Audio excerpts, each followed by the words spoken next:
It does take a minute, doesn't it? Yeah, and then like Joaquin helped me know, I think we're broadcasting now, but I like to hit pause right there first so that we don't have double audio. Okay, Joaquin, we're ready for you. Oh, we go. Yes, sir. Great.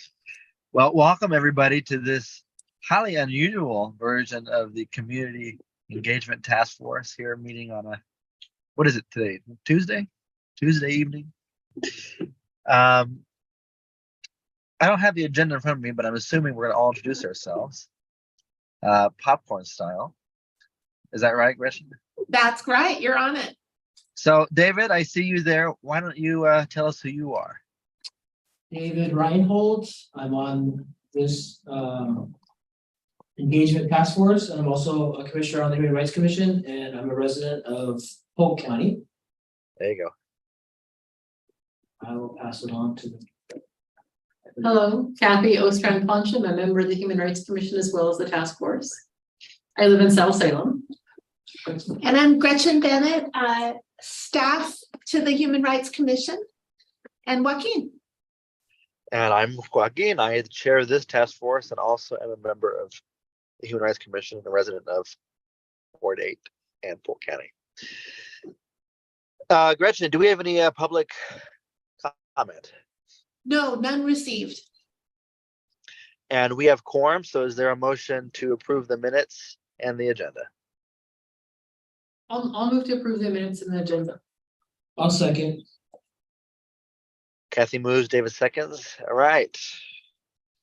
And then Gretchen, I'm sorry, would you tell me what's first on the agenda? I don't remember off the top of my head. Yes, of course. What we have next is the belonging survey. And if you'd like, I can cue that up, or if you'd like to. Sure. I mean, David, I don't remember, but I don't think you were there or you weren't there. Part of it maybe last time when the professor joined us. Yeah, I was there. You were there. Okay, that's right. So last time we had the Professor Bradshaw join us and went over some of the language again to have the English language version finalized, and I guess also the Spanish language version by extension finalized in anticipation of a vendor being secured for translation come the next cycle. Gretchen, is there an update on the cities? I know the budget is in flux and it's part of that, but any updates on it from a staff perspective on the language service? Thank you. Not concretely. I did check in with our team and they're continuing to work on that approach that they have to collaborate with, contract with area nonprofits for translation services, but that process isn't finalized yet. I also reached out to colleagues to see if I couldn't locate some existing partnerships with communities or organizations with communities who speak Russian as a language. Don't have any leads yet, but am trying to make inquiry on that because we had identified, I think we'd identified, we have Spanish, thanks to you, Joaquin, and we had identified Russian, Marshallese, and Chukese as additional languages if we had partnerships. We have partnerships on the Marshallese and Chukese end, and so looking for a Russian partnership to help with spreading the word of the survey. Right. Thank you for that. Would folks benefit from a quick rundown about some of the changes we made last time, or are we okay with that? And if we're okay with it, what would next steps be, Gretchen? Or, obviously, the professor was involved in that conversation. Is it just a matter of her finalizing those edits and then we're just done and waiting for the language translations, or what's next steps for that? Yeah, I agree. I think we want to check in here tonight and see if I captured the edits accurately. I did check in already. I sent this to Professor Bradshaw in advance of this meeting, and she got back to me with a couple of suggestions that I could talk with you about tonight. Okay. And then after, but now I see like we have her affirmation. I'll see what you all think, and then I could send back any edits to the professor. After she reviews anything we changed tonight, then I think it would be time to go to translation as soon as the city's ready to do that. That feels good to me. Let's just run through what we have. I'd love to hear the professor's input that she relayed to you, Gretchen, and then we'll leave it there. Sounds good. One of them was Okay. in the meeting minutes, I had written down that I thought we agreed to explore different visual representations in question 18. And Professor Bradshaw had thought that that maybe is 17 instead, that I had that incorrect, which makes sense. I think that was a typo. So that the question 17 is, if you were the target of a bias crime, how comfortable would you be in reporting it to the Salem Police Department? Very comfortable, very uncomfortable. And you might remember some discussion about whether people were accidentally marking the wrong thing. So question 18 was about the open-ended, please discuss. And so obviously I just got that wrong as a typo. So she helped me see that. Yeah, I think we were talking generally around scaling and how that is represented in each question. Correct. Yeah. Yeah, so that would make sense for it to be for 17 and not 18. Yeah. Her other piece of input was just that I had added, we had a list in a couple of places of, or maybe just one place. It was question 15 about how did you learn about the Human Rights Commission? And per discussion, I had added in the term events. And she just wondered if people would understand what we mean by events and wondered if we should pop in a couple of examples. And I wondered what you all thought and if you had ideas of examples that might make sense for folks. This question reads events, school, work, newspaper, website, social media, you know. I think adding examples would be best. Go ahead, Kathy. I didn't mean to interrupt. The only thing I could think of doing differently is saying community events, but I think it might be the same issue. Is what do people know what that means? Yeah, a couple of examples would be fine. Yeah, community events, city events, or we could just say events, and we could just give like, as an example, we could say community events, city sponsored events. I don't know. I could ask Marianne what she recommends. Like, I didn't know if I should list things like World Beat, Pride in the Park, or if it should be like what you're describing, community, city sponsored, general. Yeah, I guess, I don't know. I think Kathy's point about if that's specific enough is a relevant question. I would like to hear the professor's input on that. Okay, great, will do. But that's it. That's what I got from the professor. So when you looked over the editing, did you see anything that I might have missed or not got right? Not that immediately comes to mind. If you'll entertain me, everybody, I will quickly go through the major edits. Mm-hmm. The first is on question 3B, which is the question 3 is how much do you agree or disagree with each of the following? And 3B is Salem is a welcoming community for people of all identities and demographics. Per our conversation last time, we cut that question in its entirety. If I remember, the conversation around that was, well, it's maybe interesting, but not super interesting. I mean, it's not super relevant because we want to know how you feel, and how people evaluate how others feel is maybe less of the point. Plus, it would save space. Do folks still feel comfortable cutting that question? Yes. I do, yeah. Okay. I actually think that might have been the only question we cut in its entirety, and then, well, except towards the end. But the next major change is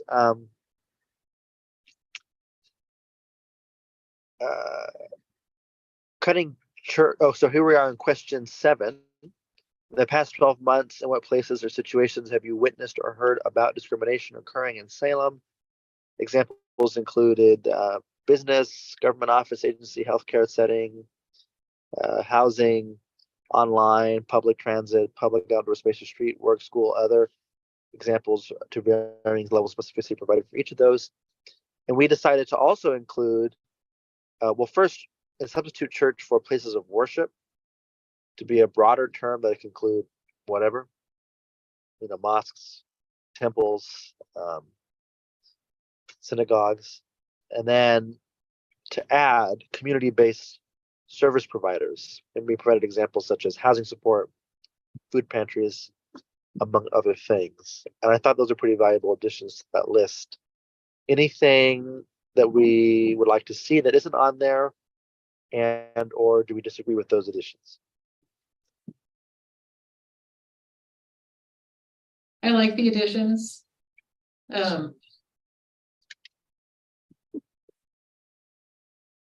I questioned whether the examples for community-based service provider, if there should be like, to me, at the shelter is one, housing supports, Yeah, isn't, to me, I don't really know what that is referring to, but that doesn't, that's just me, perhaps.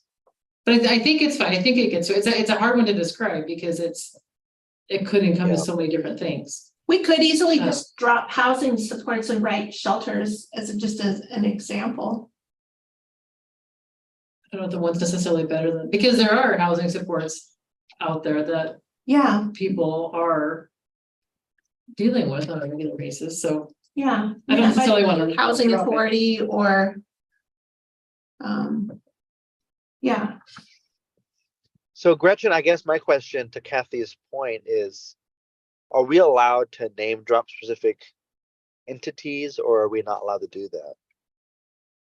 It kind of came up at our last meeting, I feel like, I remember we that talked too. about it being arches, but not wanting to put it in there because Right.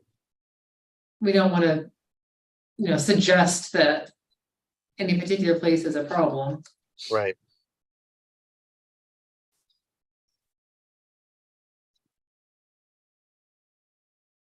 Thoughts, anyone else? I have that same concern. I would worry about that. I certainly wouldn't do without permission from the organization, and I think they might feel, well, why would you list me out as a potential place of discrimination, Well, and having it, if we were to use like shelters, that would be, UGM or, it could be any one, Yeah. Safe Sleep It's like or, 6 of them. the warming shelters, all those different, Yeah. there's could be any number of them Yeah, that Yeah. could apply to. Yeah, I agree. yeah.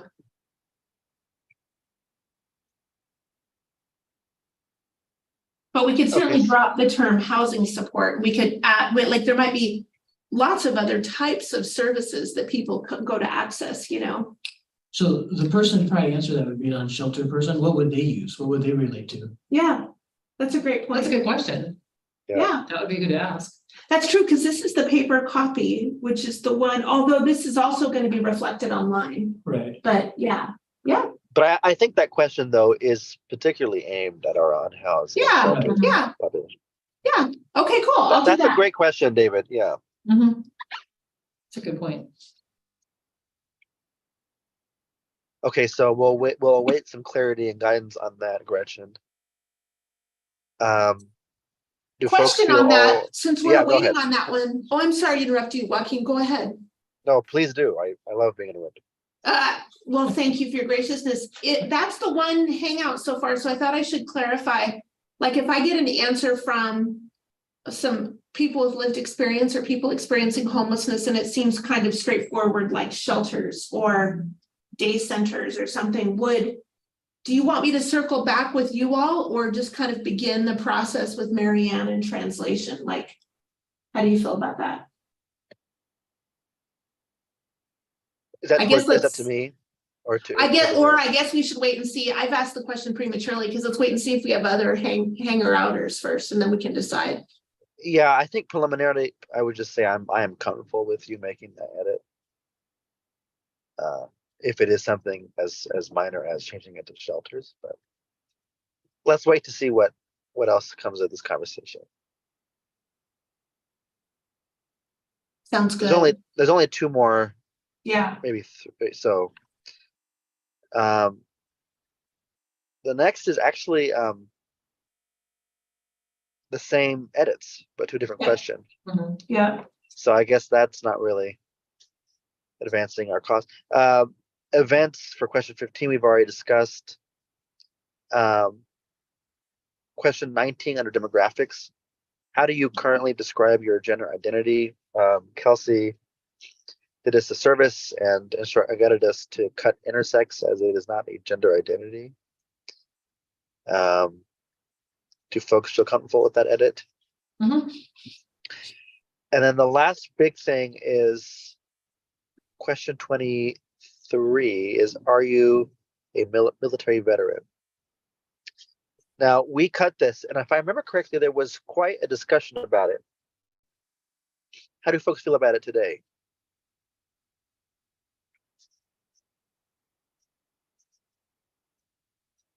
I think part of the motivation was, well, it's not a protected class. We've asked it in years past. Looking to balance that with cutting space. And, we arrived at cutting it. I don't feel like asking that question has really been something that the responses to that question has been something we've focused on looking at the results. Yep. And I'm comfortable cutting it. Yeah. I don't know what we use the question for. I mean, what would be the end reason why we want that question? If my memory serves me, at the very beginning of the survey, there was some question about whether or not the commission would ever want to recommend military veteran as a protected class. And so I think there was some curiosity about, is there an disparate impact of discrimination with military veterans, and would that lead to recommending? And do you know if that Yeah. was ever looked at? That begs that in the question. results? I don't think it ever came out or jumped out at anybody analyzing the results that I can recall, that the students ever pointed out or that we ever saw in the data. Yeah, That's not to say it may not be true, but just it didn't jump for us. I could verify that with Mary Ann and say, what's your understanding of the analysis? mhm. Although if I remember correctly, she was fine with cutting She was, the question, Yeah. looking to have a kind of a limit on the number of questions we're asking. yeah. I think another relevant factor for me, everybody, is, and I guess is to you, Gretchen, does the city have another way of tracking veteran status among the unhoused population?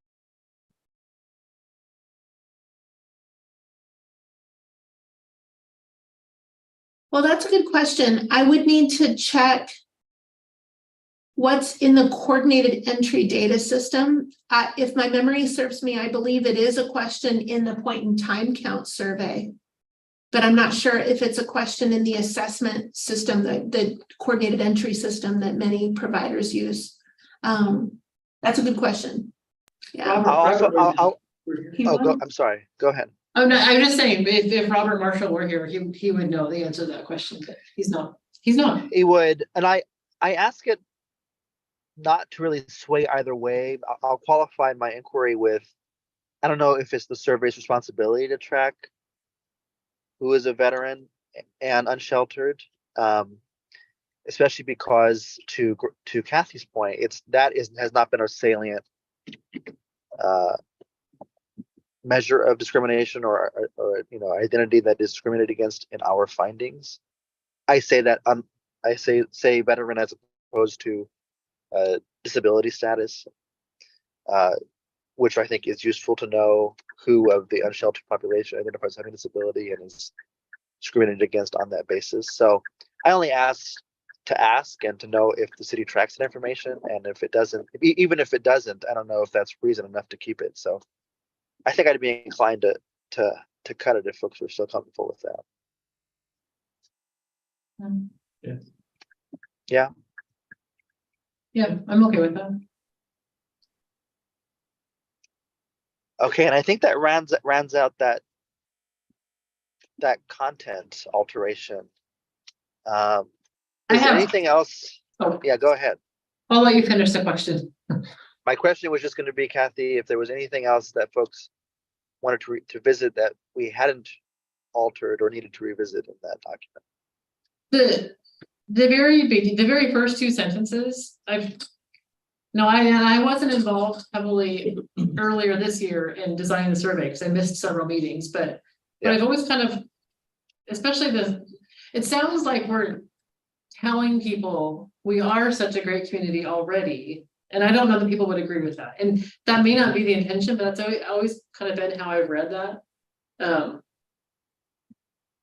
And so I guess I would ask, how strongly do you feel about keeping those? Just the You're first two referring sentences. you're referring to, just for the sake of public transparency, Salem is a diverse community with well-established neighborhoods, a family-friendly ambiance, and a small town feel. I'm reading this while the car is moving, so you can tell me how well I'm reading it. These qualities reflect values that contribute to a diverse, welcoming, inclusive, and friendly community. I think I hear what you're saying, Kathy. If it is a concern, how would you feel about changing it to read, it is the city of Salem's hope that X, Y, and Z, as opposed to a statement of fact. Or Salem aspires to be, and then put the. Yeah. Yeah, that Yeah, Salem I would aspires to feel be. more comfortable with. And then, in the language that's in the box, we're saying actually twice that we're wanting to identify how we're doing in being a diverse, welcoming, inclusive, and friendly community. And then, results are used to identify and implement ways to increase diversity, welcomeness, and inclusion. And I might say we should add friendliness to that sentence to mirror what's up above. Yeah, no, the way that you phrase that, I think is better, that we aspire to be. And it's not like, I'm not necessarily, I disagree with that. I just don't want people who take the survey to be already kind of Come to a put conclusion off already. by it. Yeah, Yeah. yeah. I think that's a great catch. Gretchen, I see you trying to say something. Go ahead. No, I'm just agreeing. I can capture what I think I'm hearing. So the first sentence would read, Salem aspires to be blah, blah, blah. And then down in the box, we would say increase diversity, welcomeness, friendliness, and inclusion. Just to parallel that, right, Kathy? Is that how I Yeah, understood because it? the first sentence in the box is diverse, welcoming, inclusive, and friendly. And then the second paragraph, I think, was intended to mirror that first one. So just add. Yeah. Friendliness, yeah. Copy. That's good, I agree. Especially because aspires doesn't, in the same way as maybe saying it as a statement of fact doesn't imply that we're bad either. You know what I mean? It's just stating a value on the city's part. So that I think I'm comfortable with that change, Kathy. And then the only other thing, which I'm assuming we'll get caught sooner or later, is to update the years. It's no longer the 2023. Yeah, Oh Sure. no, yes, that's true. that's right.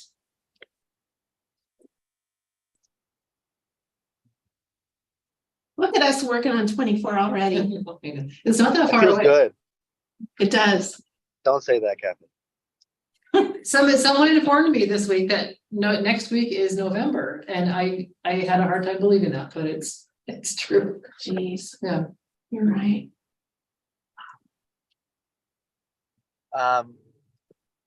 Okay, I feel good about that conversation. Does anybody else have anything else to add? No, I think it's good. I think it's good that we are doing this now, so that we'll be more ready when the survey time comes along. Yeah, I feel good about it.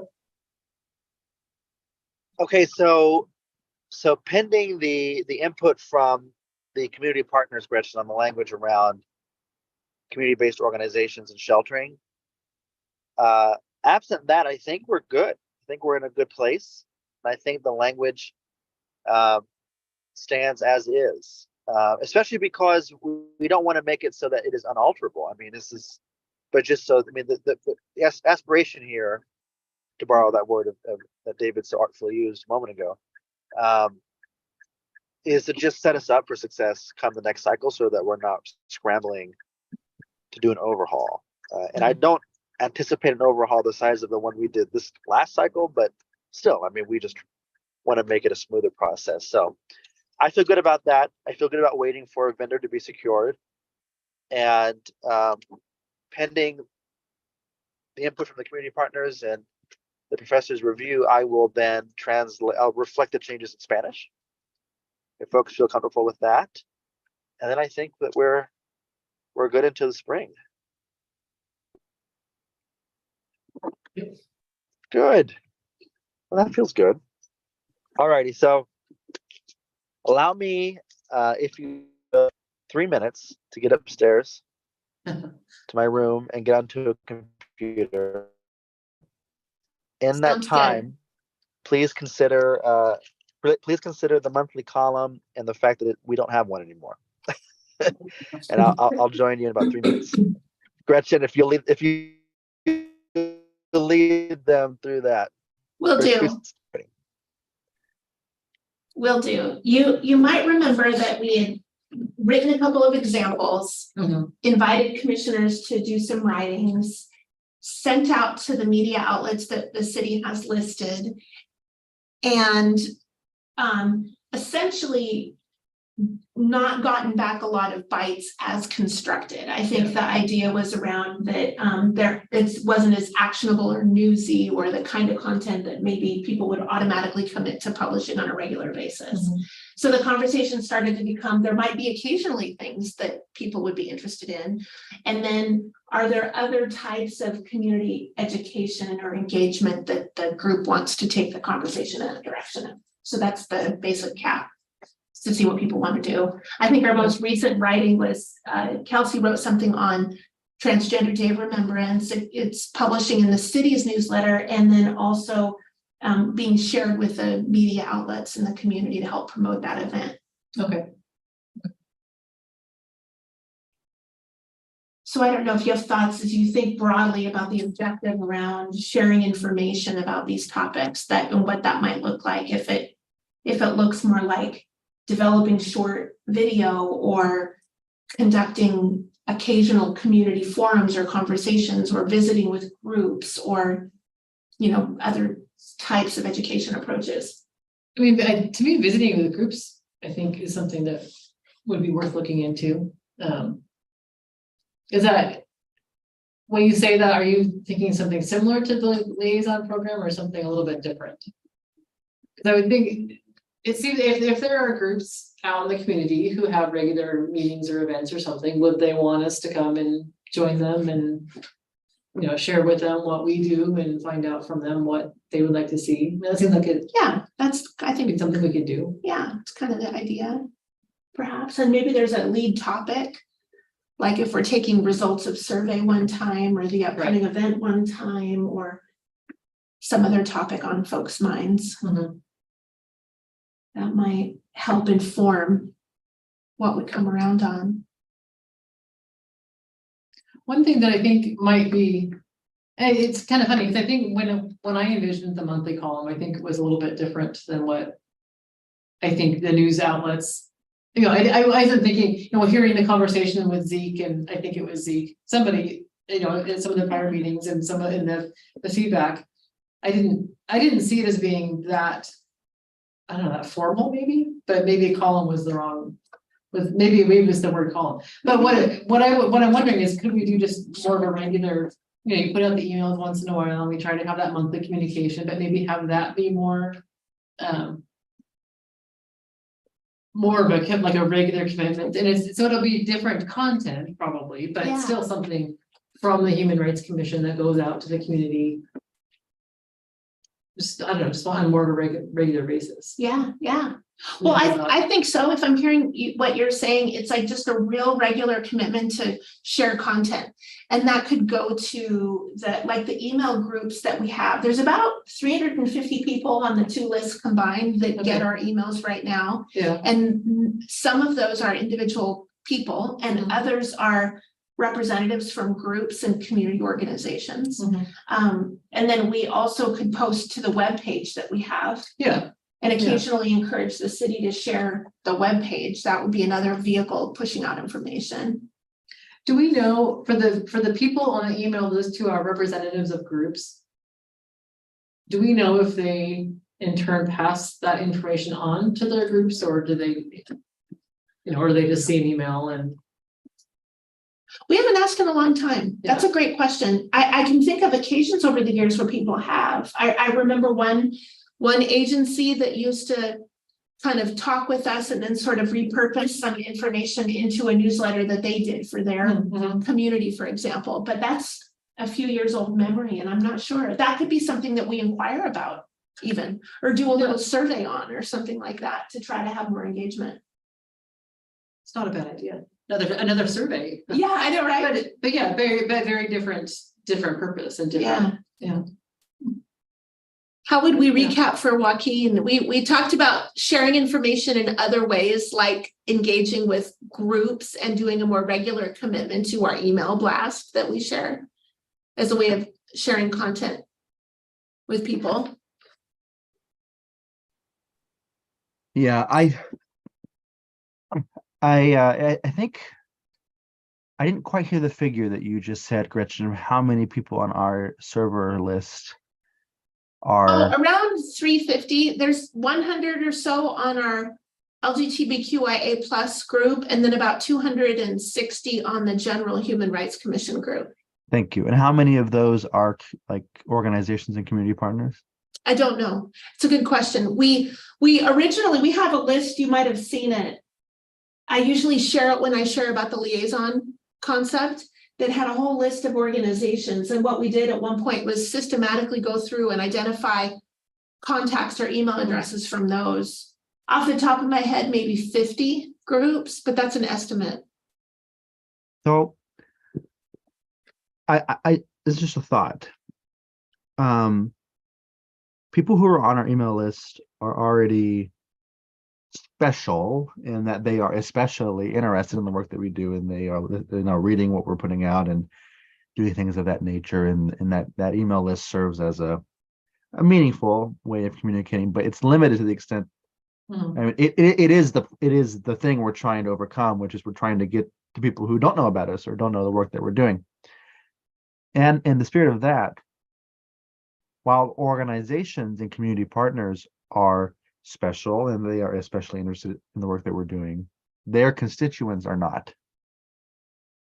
And so one thing that we could do is we could have a regular thing that goes out to, 300 plus people who already bought into our mission and our values and the work that we do.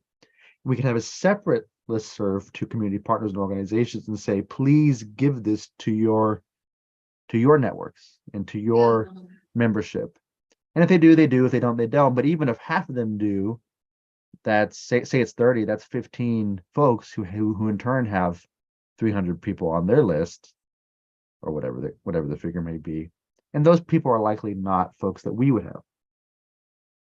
And that might be a strategy, but that would require a lot more almost like donor relations thing. And the thing I'm thinking about, like in my day job as a development officer for a nonprofit, right? I mean, these are things that we do, these are strategies that we employ so that, once you already have what would be a one-time relationship, you grow it into a kind of a long-term partnership with funders, in this case, community partners, and they are in turn become more engaged in the work that you're doing, and they'll reach out to you, they'll think of you, they'll share the resources that you have with their networks. And that also might be something we can weave into our kind of growing liaison program that we've been kind of talking about and already started actualizing, which we'll get into later in this meeting. But that might be one approach. I certainly don't think it's the only one, but it's a real bummer. I mean, in the absence of a partner who would publish monthly content, we're kind of option thin. Another idea that Gretchen pitched to me over the phone was to have a podcast or something adjacent to diversify the mediums in which people engage with the content that we have that might generate more interest. I don't have a podcast voice, but I'm sure someone else does if that's of interest to other people. I hope I don't have a podcast face, but I digress. You'll be the judge of that, I suppose.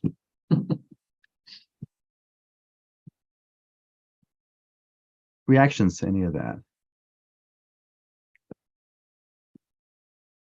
I think your idea of having a separate communication to the groups is not a bad idea.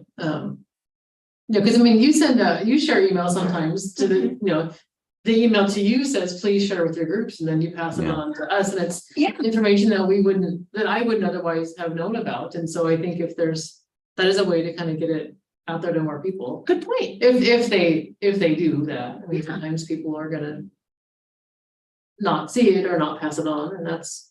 But yeah, has it? Do you go through regularly and kind of update that list, or if there's a new organization or something that maybe has popped up or that just it wasn't included? Is that? I regret I don't, and I Yeah. think that would be a lovely thing to I wonder do, if that's like something an that we could- annual review and adding groups and checking in. I wonder if we could look at it and see if there's Yeah. things that we notice are missing. Yeah, that'd be great. I could figure out how to share it. Would that be a good step? Yeah, and you know what, Gretchen, if that's something, I know you have everything and then some, that's something that I can do too. Oh, thank know, you. And go through and just look Okay. through, and it can be an open, kind of open to edit for anyone on this task force or the commission who knows of folks who'd be interested in that.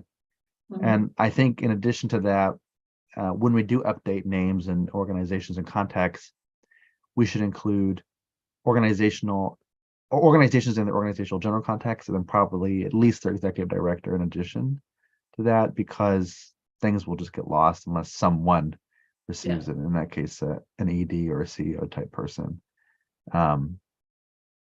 Additionally, we could think of like emailing the board of directors, but that might be overkill, and people, I don't want them to unsubscribe or something like that. So balancing those, trying to be everywhere but not everywhere all the time, to being Yeah. overzealous there. But It's a I'm good happy to idea. help with that. Okay, thank you. Yeah. I'll explore how to figure out how to share the information with everyone. Thank you. Okay, well that's at least something. It was really too bad that it didn't. We poo-pooed so much. I feel like we spent half a year trying to figure out a monthly column, and Yeah, it's just one of those things. Yeah. But thank you everyone who worked hard on that, and we'll see if we can do something with this next phase of the idea. So not always what we want to hear. I must be out of it. What happened to the monthly column? Oh, Joaquin, do you want to explain or do you want me Oh, to? I'm sorry, David. I thought that was one of the things that was discussed in my 3-minute absence. I'm sorry. Yeah, so I know you know this, but just to say it, the monthly column, of course, was this idea Right. to communicate topics of urgency and or interest on the part of the commission to a larger audience. And the idea was, of course, to partner with some kind of outlet in the area, be it the Statesman, the Reporter, whatever. And we spent a lot of time, of course, generating interest on the commission and soliciting topics, and people were interested in to varying degrees and capabilities. And we had a couple of solid drafts, and city was on board, the comms was on board, we were all on board. And it wasn't until that point that we reached out to the outlet, or to outlets plural. And of course, that was the way to do it, because I didn't feel comfortable doing it any other way, where we would just kind of vaguely get their input on the idea. We wanted to present something concrete that they could publish, and they were not interested. Not interested in two different ways. They were not particularly interested in the content we had to provide, which I thought was good content. And secondly, they weren't particularly interested in the concept. The concept being kind of this anonymous HRC, and even not anonymous, just the idea of them being whatever the phrase may be, conduit for essentially an arm of, which it was. Anyway, it doesn't matter. They weren't interested in that for those two reasons, and so the idea kind of floundered. But unfortunately, only after 6 or so months of trying to get it off the ground. That's where we were with that. Is that fair, Gretchen? Is that what is that? Yeah. Yeah. Yeah. Okay. Yeah, and we did chat about it a little bit in the first couple minutes while you were away, but it may not have made sense. Yeah. That was a good recap. Yeah. So that's that. And that we found out before our last meeting, but we didn't spend last meeting talking about it because the professor was joining us and we went over. Actually, I think we went over way over last time. So I think I said we cut each other off every 10 minutes and then 10 minutes went by. Anyways, which is a good, things had to be said. But that's that, David, to answer your question. Thank you. Okay, so we'll kind of update that list. And Gretchen, I don't know how easy it is or isn't for you to create another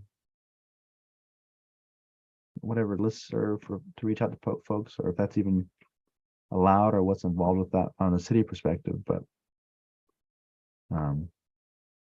to create a separate outreach initiative to community organizations. And Oh, I think that's very comfortable if I'm understanding what you're asking.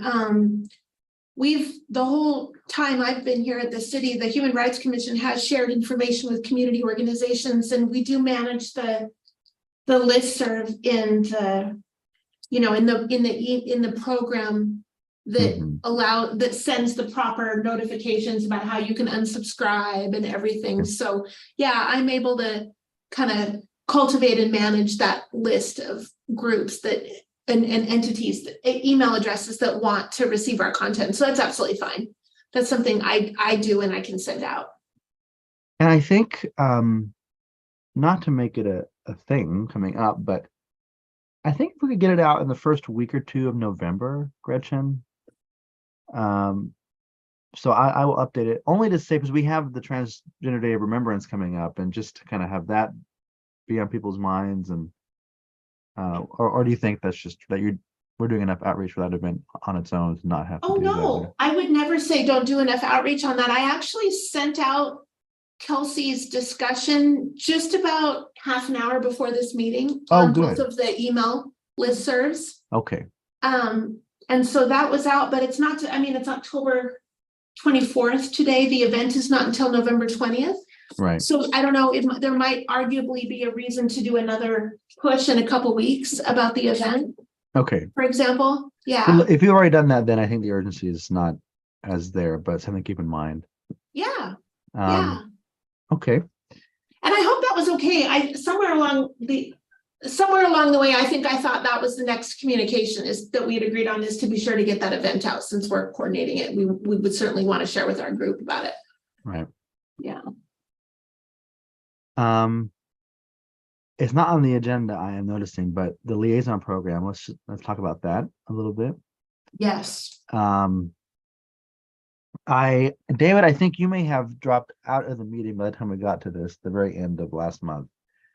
And we only talked about it for like 3 seconds as it is. But it's effectively, we've been, it's not an original idea, because I think a couple of commissions ago, this was a practice, but we're trying to have a revive and grow a liaison program concept, and that is where members of the HRC, and by extension the HRC generally, liaises with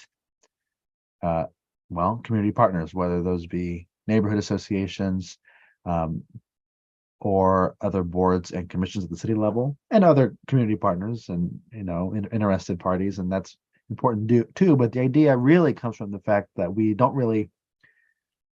have like this engagement delta with the rest of my opinion. We have, and I think it's of others as well, there's a sense that we have this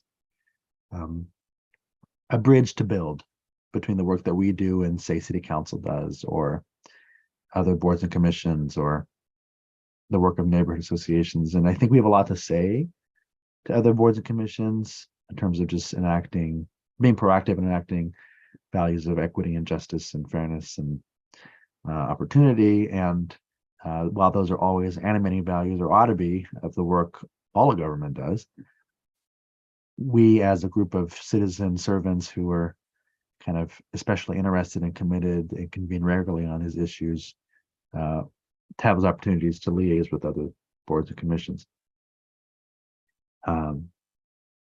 Case in point, recently Gretchen and I met with the Historic Landmarks Commission and identified some opportunities for partnership there. And so I think we're going to have a sign up list for folks to engage with that. If that already hasn't gone out, Gretchen, I don't know, question mark. It has not, and you've been so patient with me about that, because I think we were discussing this back in August. So I actually tried to get to it today and then got sidetracked on a kind of a hot, sensitive thing, but I've been wanting to get time to create that. And what we're talking about is making a master list of the organizations that we're aware of, which may include the neighborhood associations, the boards and commissions, community partners, and commission members could sign up and say, hey, I'm kind of interested in that one. I'd like to try to make a connection, attend a meeting, begin to look for ways to partner and connect the work we do. So I've been meaning to put together that master list. Okay.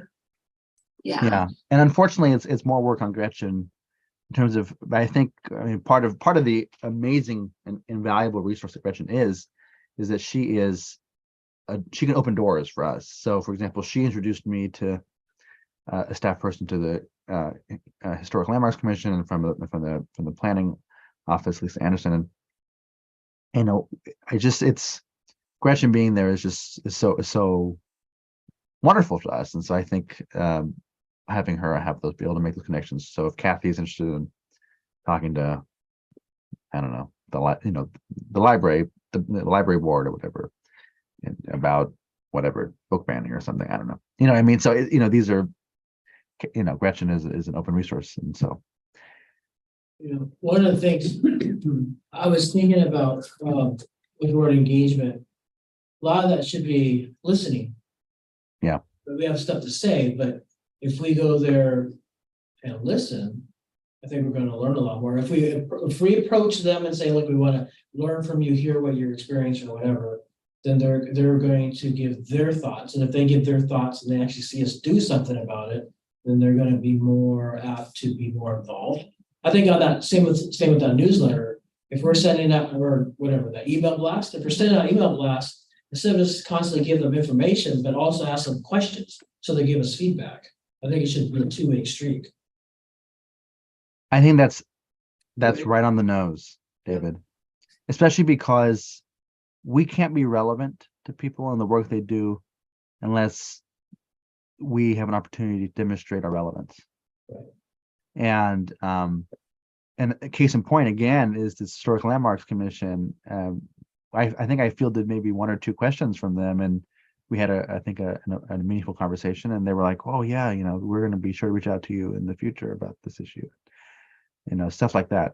And so I think a part of it, especially as this is kind of, we're trying to pilot this liaison program, is I think there will be kind of this initial introduction. Here's who we are, here's what we're about, but then it's the listening, to your point, David, and trying to form those relationships. And I think it also speaks to another idea, which is to have like a community forums, or to have other stuff like that, which I know has been done in the past but hasn't been done recently, to be that, have to hold space and to have an opportunity to listen to community members is super valuable. Yeah, good. So how is that percolating in terms of opportunities or interest? I know, David, you serve on other boards and commissions at the city level. So any you have previously, so any insight that you may have about liaising with them would also be really appreciated. Insight into, just in terms of, I didn't get that wrong, right? You have served on other boards. I serve on one other, in the city realm, I serve on one other board, but I serve on several nonprofit boards within the area. Yeah. Any insights that you have around building meaningful relationships between, us and them, in addition to the listening? Yeah, no, I there's a lot of us and them. Organizations I'm involved in. But yeah, no, I think listening is very important. I think if you present in a way, like you first introduce yourself and say who you are, what you're trying to accomplish, and then say, how can you help us accomplish what we're trying to accomplish? What feedback can you give us? Mm-hmm. And then I think after that, the real important part is whatever we hear, we think what's a good idea, that we actually implement or try to make it work. if we just basically hear, and they don't see anything ever happen, then again, that could really hurt us, Right. which I think that part's kind of out of our control. I would say part of it is because I think that's part of it will be city, but Well, I think also part of that, David, would be just being honest about what our capacities, capabilities are. Right, You know, yeah. it's just, managing expectations essentially is, we're here to be a resource, to have conversations, and to help bridge, we have this whole conciliatory role that's in our mission, right? But, but be real about the resources available to us. Kathy, you look like you had something to say. Well, I think when we get going, I think it will be important, to have like some sort of, what comes to mind is talking points, but it's not quite that, but some like expectations so that we as commissioners, when we go do these things that we're presenting, a kind of a consistent message, and also that, we know we're all saying the same thing. I mean, I know for one, I go to a meeting, I'm, a lot of times I don't know what to say, or I'll sit and listen, but not, so there's having that kind of talk about that ahead of time. Here's what you're, why you're going, what it is that you're going for, and then have the expectation that people bring it back to our next meeting, so that, if they are watching our meetings, maybe, I don't know if they are, but they can see that, yeah, we're coming back and talking about it, and seeing what we can do, if there are things that we can do differently, or things we can implement, and have that feedback loop. This is Gretchen. That observation was made a couple of commissions ago when we were building the liaison program, and we have something like that. Okay. If you like, I could incorporate the questions that David was just talking about into that document. I can't remember if that good engagement was in there or not, but then send out a draft for you all to look at for the next meeting if you like. As I remember writing that a while ago. Okay. Yeah. so if I understand correctly, the city kind of divides the commission up to represent different wards or all the wards in their city, is how it works. Human Rights Commission is a whole. Actually, no. No? Generally speaking, the city's boards and commissions appointments committee does pay attention to different types of diversity on their boards. So when they have an opening on the Human Rights Commission, they might look and go, oh wow, we've got a preponderance in North Salem and South Salem, but really nobody from West Salem. And if there's more than one applicant, they'll probably try to grab the West applicant, and other types of diversity too, all of the things that you can think of. So I'm assuming the city probably wants us to get information from people and then bring it to the commission. Is that kind of what one of our roles as commissioners, isn't it? Yes, I think so. And by Yes. being this liaison, we're kind of filling that role. Yes. We're going out there hearing from what the people are saying, what they're Exactly. wanting, and we're bringing it to the body for us to be able to disseminate that to the city of Salem. Exactly. I think the language that reflects that, generally speaking, is in chapter 8 of Salem Revised Code. It talks about promoting harmonious intergroup relations, examining sources of tension. Yeah. You can do that through listening. You can be with a group. Maybe there's a gathering of people who experience different types of disabilities, and you ask, what is your daily experience? How are you interacting with people? How are you getting around? And you start learning those sources of tension or the positive experiences, and you're bringing that back. I agree. Yeah, that would help fulfill chapter 8. And I think it comes from two places too, which is, I think it directly comes from a conversation we've been having around, obviously, this kind of disconnect between what the activities of other boards, commissions, community partners, and neighborhood associations, but it's also this tension between being reactive and proactive. I feel like a lot of the work that we do on a month-to-month basis is responding to happenings, and I kind of want to get out beyond that and to be proactive and to use your language, David, bring things back to the commission and then bring things to the city's attention. Not that we don't do that, but just do more of that. That's one. And then two, yes, obviously, the appointments office or whatever, I don't know what the language is, but whomever appoints and kind of fills the composition of the commission is sensitive to diversity, both of experience and kind of geographical distribution, but unlike other boards and commissions, we don't have a commissioner from Ward 8 or, a expert seat, or, other, like a lot of other boards and commissions have designated seats geographically, expertise, lived experience wise, that it's their responsibility to bring interest, concerns, or experiences of that group and represent them on the commission. And we don't really have that. And so I think in an attempt to get around that or to be more specific about the work that we do, the liaison program could be a way of doing that.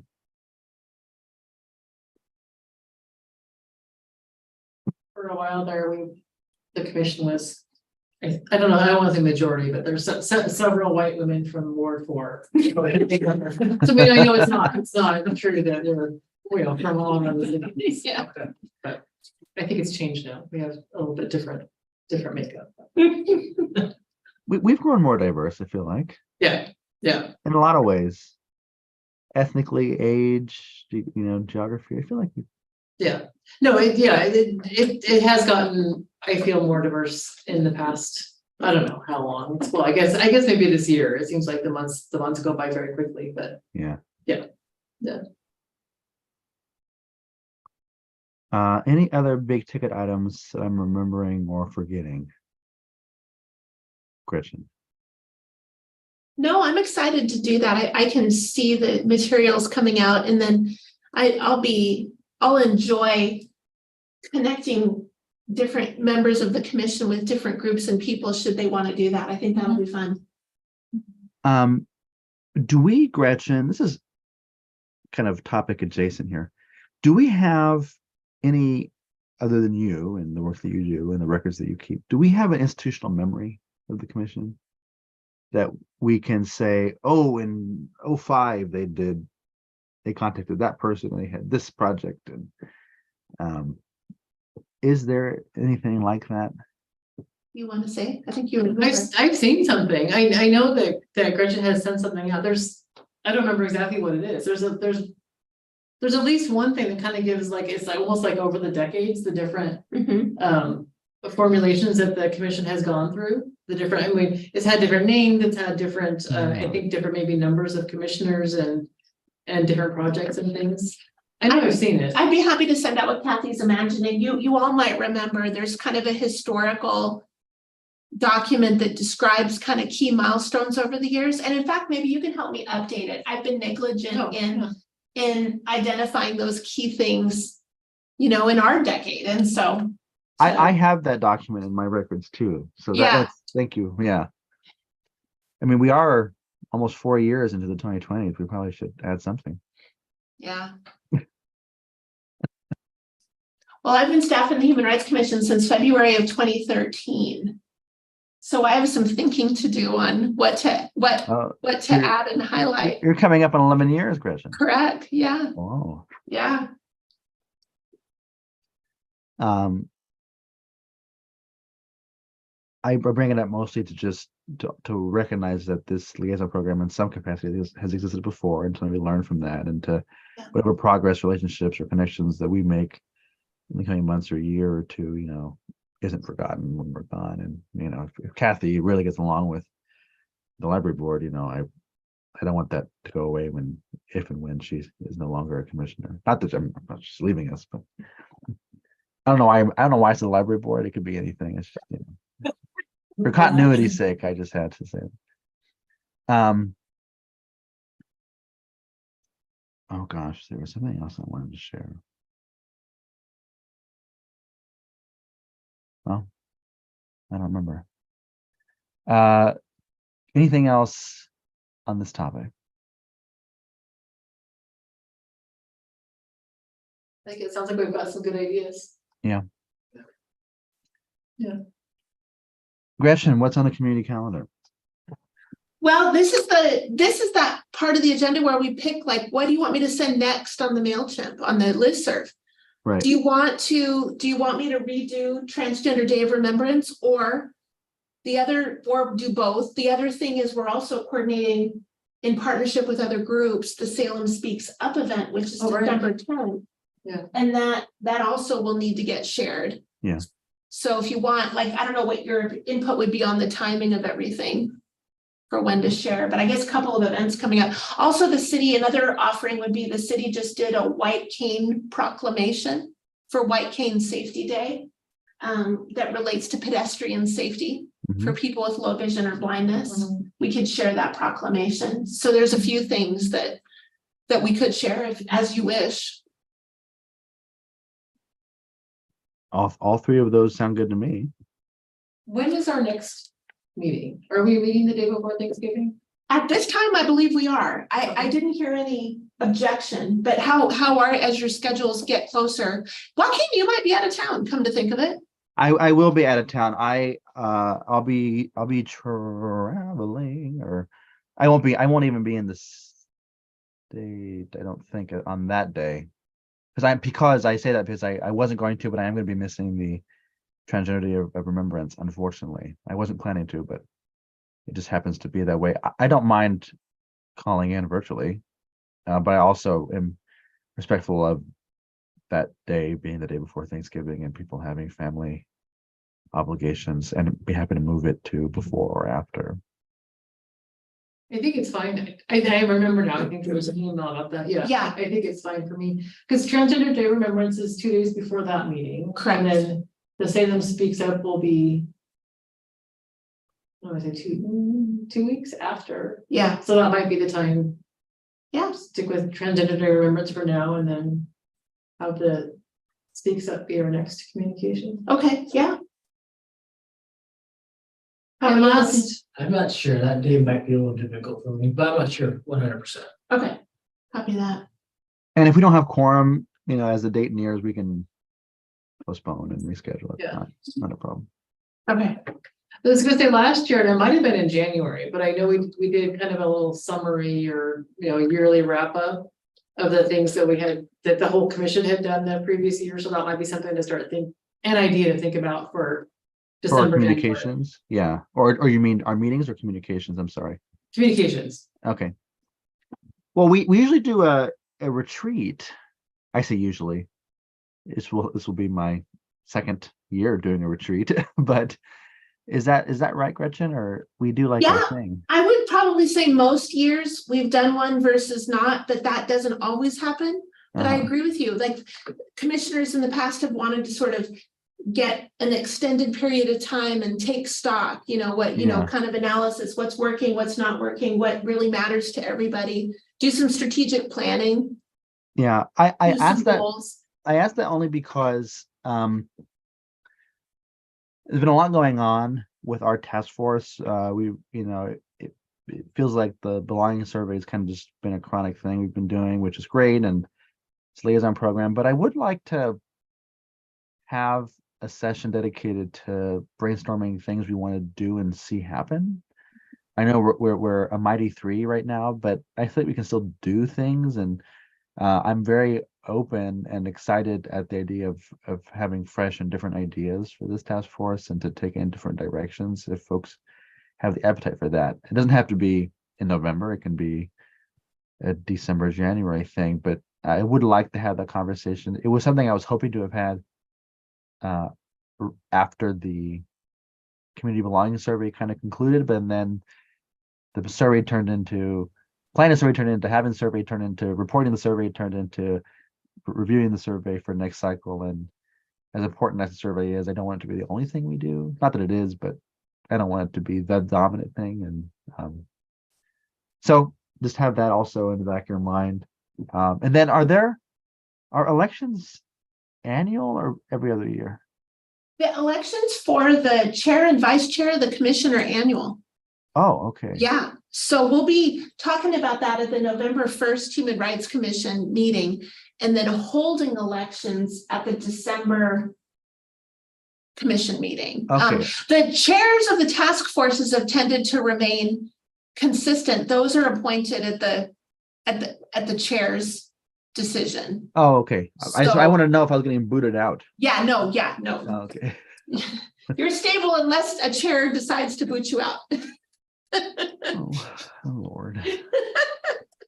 But we'll But see, so you'll all have an election and It'll probably be Kelsey, and I don't want to get on her bad side. You're saying I should probably just. Um, I have some member remarks. If anyone else does, feel free to go ahead. I do not. I don't. Okay. Member remarks for me include a comment and a question. The comment is at our most recent meeting of the LGBTQIA Intersectional Rights Task Force. We decided to reach out to Senator Patterson for her to potentially be a speaker at the Transgender Day of Remembrance event, and she has agreed. So that is exciting. And just, I know for you guys who will likely, or you're aware of it and likely will be there, but for anyone watching, and I know people do, please come to the event and remember and pay our respects to the folks who have died in the last year. Which leads to my question, which is Gretchen and I and Kelsey had a conversation earlier today about some comments made on Facebook. And I was wondering, Gretchen, if you had any clarity or insight about what those were and what next steps are. Oh dear.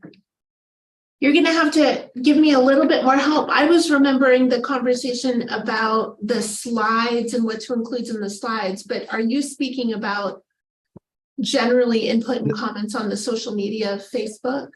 I thought you had shared that there had been an event made Oh, on yes. Facebook, Okay. and there was quite a bit of blowback online. Yeah. I need to preface my comment with saying I didn't firsthand go and personally review. Yes. But that's correct. And My colleagues. hence my follow-ups. I thought you said you Yeah. were going to reach out. Sure. Okay. Yes, my colleagues who help us with the city's social media did let me know, as well as a member of the Human Rights Commission did let me know there's been quite a bit of communication on specifically the Facebook event. We came to learn that there were some challenges with the particular, there's a, I guess for lack of a better term, I think what I understand is a malfunction where normally things that start to exceed the policy around what can be said and not said, like maybe offensive language, for example, normally that there's filters that enable us to be able to conclude that some of that was apparently malfunctioning. And so there were some really difficult, what I understand is very difficult language and concern showing on the page. And then there was an understanding that it was able to be not shown or blocked, but that turned out not to be the case with the malfunctioning and with the way specifically events work. So we late last night concluded the event, just didn't continue it. Okay. And then this morning retried with more of a I think a PDF post is how I understood it, which is not in that event space, to see if that would work differently. Regrettably, we had some similar struggles and it just became too much with the volume. And so again, later today decided to pull that down. So at this time, that's not up. We have other ways of communicating. There's other outlets, other social media accounts where that's not occurring, and other ways of sharing information about the event that we're doing. Yeah, thank you. Thank So you what, for just that. in one day, there was that many comments on, Yeah. wow. Okay. I wasn't given a number. I did. Yeah. I've asked to see a, so yeah, I have asked for if I could get some sort of print or sharing. Have you spoken to the lieutenant yet, or? No, because I don't yet have the printout. So what I first asked for, is there some way that folks could sort of curate or give me the history of it so I could have it to look at? And then I was going to speak with our lieutenant about, here's what I'm seeing and reading in the information, and gain her input as well. Yeah, because one of the questions I immediately had was just security concerns around if this is, these same people who feel compelled to, be that way online, know where the event is happening and when and how to get there, and just having that, being cognizant of that, and evaluating what the security risks are. And I don't know. I don't foresee any. I'm not knowing what the details of the comments were, but just to have that be a conversation. Yeah, Um, absolutely. Yeah, no, I would certainly be looking through the information and seeing what kinds of, and like, is it general disagreement with the concept or Right. with holding the event, or are there comments or plans expressed? Yeah. And so we'll take a look, certainly. We want everyone to feel safe and comfortable at the event. Yeah. Well, I think last year, I believe there was a patrol vehicle in the parking lot to kind of deter some of that. if I Well, remember correctly. We did. There had been an event recently in the country, and so Yeah. we had welcomed in a uniformed officer and a patrol car and Mhm. to help convey some safety. The conversation so far with the task force this year has been not to necessarily want that. Some Mhm. people liked to see that, and other people expressed not. Yeah, I was liking one of the ones it who so didn't much. like it. Yeah, yeah. So we went away from that. I don't know if things will change as the Mhm. event gets closer. Mhm. Yeah. Well, I feel What- like last year it was a decision, it was the police, I think it was maybe the police chief or somebody who had. It wasn't the task force that had asked for it, I think it was the police department had. If I remember correctly, when the officer came in, he said the chief had asked him to come Oh, and have a presence there. because we had asked for that. Oh, okay. Yeah, Okay. we actually, how I can go back and look at my notes, Doesn't but how I remember it is Yeah. we'd asked, and then he had been asked by the chief, I Okay, think, to help. Okay, Yeah, okay. yeah, yeah. And I think where we Sorry, arrived with the task force was just to have a police officer, but not in uniform. Is that where we arrived? Yeah, yes. That may change, but it's just, Mhm. that's it. Yeah. Those are my remarks and my questions. Anything else for the good of the order? No? No, thank you for, Well, that Thank brings you us for- brings us to an hour 15, right on time. perfect. Thank you for your engagement, everybody, and have a beautiful rest of your evening. Thank you.